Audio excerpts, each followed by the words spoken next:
This is my last video on word balloons for a while, I promise. If you haven't checked out the 2 previous ones, they're linked in the description. First, let's just get this out of the way. Do you need software to make word balloons? No. Is it much easier with software? Oh, hell yeah! I do have an affiliate link with the product that I'm going to be talking about in this video, but I'd recommend it regardless, and that product or software is Clip Studio Paint. And I'm talking to writers here. Allow me the opportunity to convince you that this art software is good for you, a non-artist. If I don't convince you by the end of this video, I'll eat this donut. Yeah, the stakes are pretty high for me because I hate donuts. I'm going to present you with 3 pieces of evidence to convince you, starting with Exhibit A. The word balloon function in Clip Studio Paint is really good and really easy to use. You can do everything with a mouse and you do not need a graphics tablet for this. Here's what you do. You've written your script, you sketched out your storyboard on some paper and scanned it in or taken a good photo of it. Load it up in Clip Studio Paint and you might have something like this. Now go over here and you've got these options for word balloons. Personally, I like the rounded word balloon because I think it looks better, but you do you. Now just click and drag and you've got your first balloon. Next, go over here to get your text tool and click into the balloon. Now you just type your text in and you filled it. Finally, click on this button here where you have different options to play with, but use them all to get a feel for them. Now click here and you've got a word balloon. If you press left control and click, you'll end the word balloon tail. The best part about this is the editability of this function. You can resize the balloon and the text doesn't change size. You can move it about, you can change the tail, and you can combine balloons together. To do that, create a second word balloon, move it into position, and it automatically connects it. Likewise, you can do the same with the word balloon tail by pointing it at another word balloon and it connects automatically like this.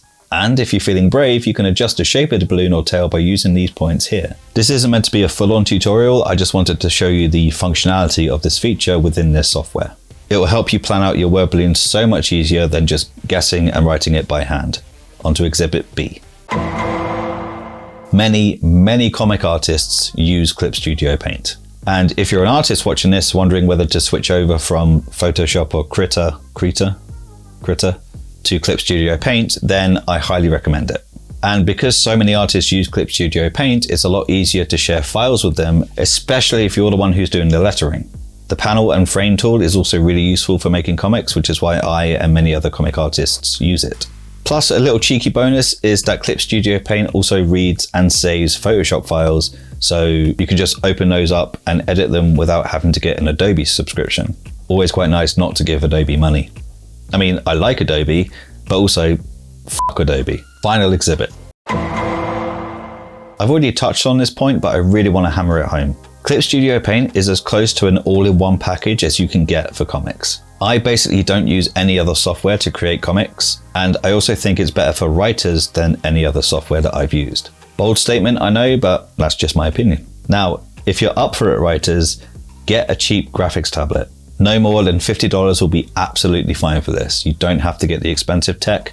It's not really going to make much difference. Why do this? Because if you can graduate from storyboarding on paper and then scanning it in and uploading it to drawing directly into the software, then it'll speed the whole process up a hell of a lot. Remember that the drawings that you're doing in the storyboard are going to be stick figures and shapes, and that's it. So you don't have to worry about the quality of the drawings. Also, you can write notes on the outside of your drawings to denote what they're supposed to be, especially if it's just a shape that's supposed to be like a helicopter or something, which means that your communication with the artist is going to be better, which makes the whole process a hell of a lot easier. In fact, I'm giving away a free storyboard template for readers of my newsletter, which is linked below. So you can just use that within Clip Studio Paint right now. Now, don't get me wrong, you could easily make this template yourself. It's just boxes, and that's kind of why I'm giving it away for free, but it's there if you want it. Clip Studio Paint is not expensive. Last I checked, it was about $50, but they also have a subscription service if you wanted to just trial it for a month. The affiliate link that I've got in the description doesn't change the cost of the product, but it can be a good way to support this channel if you do decide to use it. I know it might sound like it, but I'm not actually sponsored by Clip Studio Paint for this video, although I understand that I've basically done a free sponsorship for them. Not smart. Oh well. Whether I've convinced you to make the purchase or trial the software or not, I want to press on writers that this sort of software can be really useful for you. I'm a big believer that comic book writers should get their hands dirty when it comes to the pre-production stage of the comic book. That primarily covers things like storyboards and word balloon placement. It'll make the entire process a lot easier, and you'll more often than not come away with a better, more competent book. Now, knowing how to connect word balloons in a software like Clip Studio Paint is really useful, but knowing why you should connect those word balloons is even more useful. And to find out why, watch this video here. And yes, I do keep my donuts on the floor. Don't you?